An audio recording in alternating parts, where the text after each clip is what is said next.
Jangan lupa like, komen, dan subscribe channel YouTube TVRI Bengkulu dan nyalakan lonceng notifikasinya.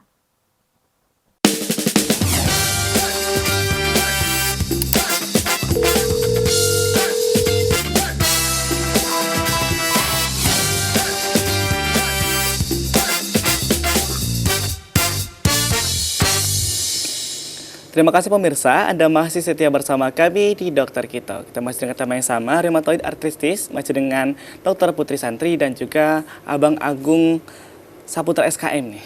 Kita masih membahas mengenai RA dok ya. Ini sudah banyak nih pertanyaan-pertanyaan yang hadir di Instagram kita. Mungkin boleh kita cek loh pertanyaan apa saja nih. Nah, kita baca yang mana dulu dok? Dari sini boleh. Dari Malik ya, Malik 964. Dokter, tetangga saya baru melahirkan 1 bulan yang lalu, dok. Sejak melahirkan itu, pergelangan tangan tetangga saya sering terasa sakit dan kaku. Dan rasa nyeri itu terus berlanjut dan mengurangi performa tetangga saya dalam menggendong anaknya. Kenapa dengan tangan tetangga saya? Apakah bahaya? Nah, dokter dulu, boleh.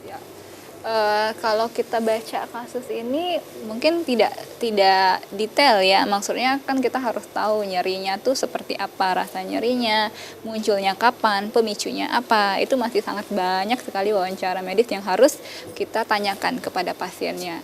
Terus mungkin ada panas enggak di sekitar tangannya, ada merah atau enggak, terus tadi ya udah berapa lama keluhannya. Nah itu harus kita periksa dulu. Kalau kita baca sekilas seperti ini, kita tidak bisa ya menyebutkan langsung secara pasti, oh ini sakitnya ini, diagnosisnya ini. Tapi mungkin adakah kaitannya dengan rheumatoid arthritis gitu ya, pertanyaan Iya, arah dari. mungkin ada kekaitannya gitu dok, apakah perlu dicek gitu?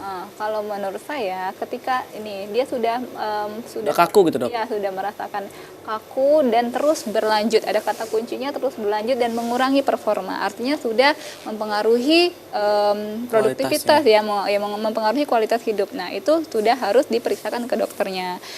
Paling tidak nanti dokternya akan memeriksakan pilihan diagnosis. Jadi diagnosis itu kan ada banyak ya pilihan diagnosis dari berbagai gejala yang disebutkan oleh pasien. Nanti paling tidak tahu arah dari sakit ini kemana gitu. Kalau hanya membaca seperti ini, saya pribadi kurang bisa menjelaskan ya, maksudnya penyakitnya ini tidak bisa menerawang dok ya? Iya, tidak bisa menerawang. Tapi ya keluhan nyeri sendi itu masuk ke dalam gejala dari rheumatoid arthritis ini tadi, tidak menutup kemungkinan juga. Jadi jangan self diagnosis ya, memang harus lebih ke fasilitas kesehatan.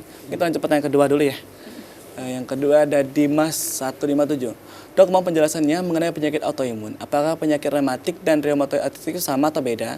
Bagaimana pengobatan dan tips untuk menjaga tubuh pada penderita autoimun rheumatoid arthritis ini? Terima kasih dok.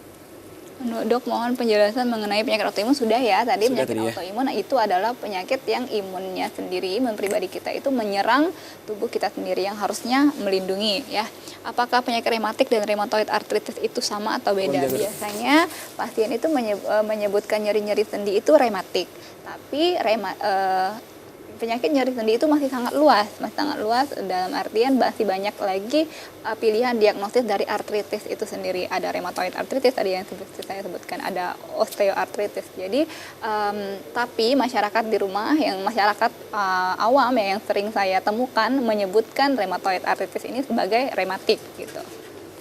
Kalau untuk abang sendiri bang, untuk menjaga pola hidup sehat itu seperti apa sih bang seharusnya sehari-hari kita itu? Oke, untuk menjaga pola hidup sehat ya kita harus menerapkan banyak ya indikatornya. Misalnya menjaga aktivitas fisik, harus rajin berolahraga, pola makannya harus dijaga. Apalagi terkhusus untuk yang RA ini harus dijaga pola makannya. Terus bagi yang penderita tadi ya, salah satunya yang overweight tadi kita harus diet yang sehat gitu. Ya, sehat berarti iya, bang. diet yang sehat. Kalau dari dokter dok, apakah ada pengalaman gitu ya mengenangani orang yang kena penyakit RA ini dok? Penyakit rheumatoid arthritis ini saya temukan waktu masih pendidikan ya. Waktu masih pendidikan itu kan di rumah sakit umum, rumah sakit rujukan. Jadi semua pasien itu banyak sekali di sana, semua jenis diagnosis ada. Memang ada, kalau di Bengkulu itu ada, tapi tidak terlalu banyak. Dan biasanya mereka juga hanya rawat jalan saja. Jadi diambil obatnya, kemudian dikonsumsi di rumah gitu. Dan yang paling penting juga biasanya dokter akan menyarankan tadi ya yang disebutkan sama Bang Agung untuk banyak konsumsi vitamin D, karena kan tadi sudah mulai pengeroposan tulang, ada pengeroposan tulang. Kemudian tadi menjaga pola makan yang sehat, menjaga berat badan itu penting sekali ya, supaya jadi kan tulang itu kan menopang berat badan tubuh kita. Kalau semakin berat badan kita semakin bertambah, kalau bebannya semakin berat. Ya, bebannya akan semakin berat, akan semakin nyeri. Dan untuk pada pasien dengan rheumatoid arthritis ini jangan salah ya, jangan takut untuk berolahraga ya. Maksudnya tuh jangan malah diam aja karena takut nyeri gitu.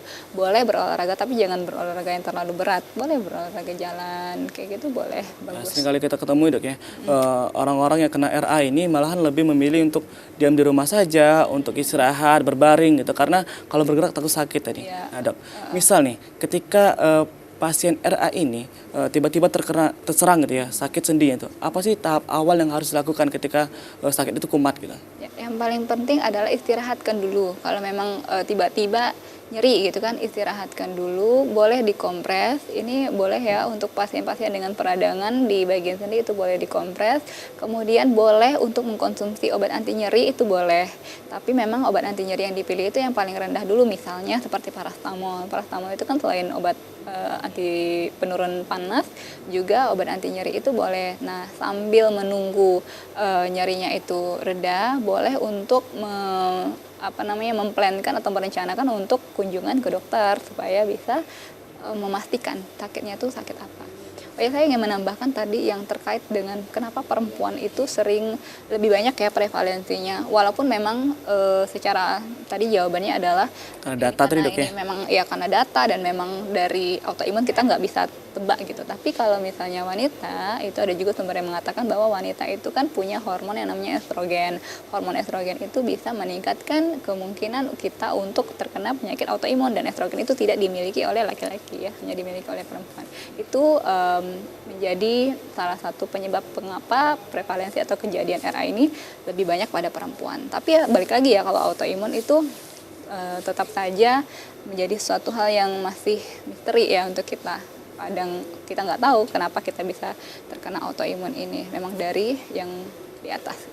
Memang dari autoimun tadi Dok ya. Nah Bang, gimana nih pesan-pesannya buat pemirsa di rumah agar bisa menjaga pola hidup yang sehat, dan juga jika sudah terkena RA ini agar bisa lebih sehat lagi itu pola hidupnya?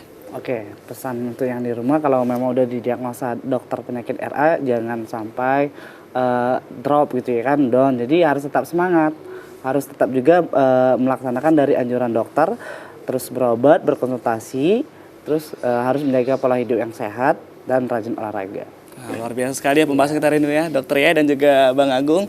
Memang penyakit RA ini kita tidak bisa self-diagnosis tadi, memang kita harus periksa kelainan kesehatan agar lebih tahu bagaimana pengobatannya, bagaimana cara kita menanganinya. Jadi jangan sembarang ya buat pemirsa di rumah, apalagi konsumsi obat-obat yang memang tidak sesuai dengan dosisnya. Terima kasih telah menyaksikan dokter kita hari ini. Akhirnya saya Randy Supriyadi mau pamit undur diri, mewakili kerabat kerja yang bertugas. Sampai jumpa dan terima kasih.